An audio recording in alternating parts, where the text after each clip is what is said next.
KTN News, Uasin Gishu County.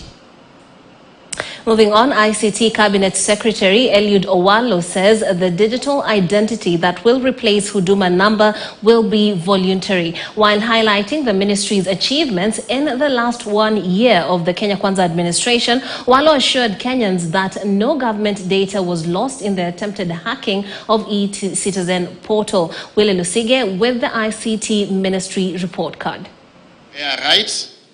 These have been... A year since the Kenya Kwanza administration set off, ICT Cabinet Secretary Eliud Owalo has shared his ministry's scorecard, highlighting the achievements so far. We have embarked on the process of pursuing a digital identity for all Kenyans.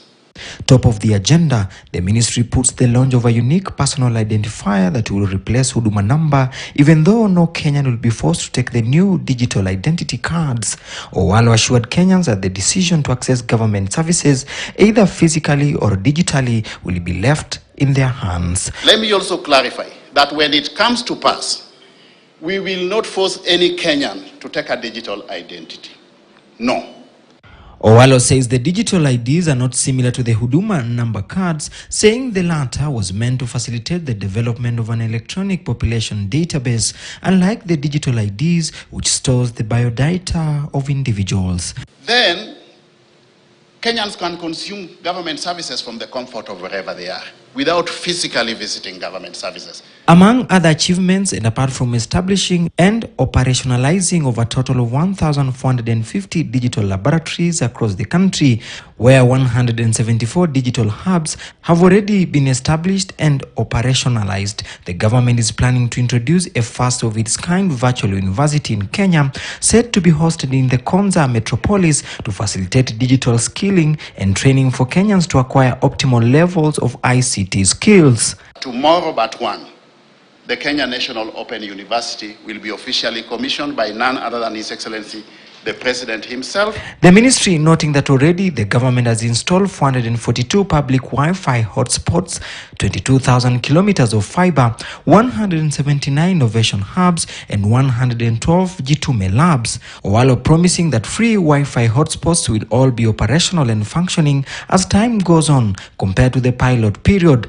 Also, the ICT ministry has partnered with the private sector to embark on the assembly of smart-enabled phones in the Kenyan market. Based on feasibility studies, we are going to be able to roll out cheap, smart-enabled phones in the Kenyan market at a unit cost of about $40. On the recent cyber attacks on government crucial sites, Owalo assured that no government data was lost in the attempted hacking of the e-Citizen portal, and there are sufficient safeguard measures for the safety of the portal used by the government for the public to access various services and payments. So I want to assure Kenyans that the data that is held by government on their behalf is secure.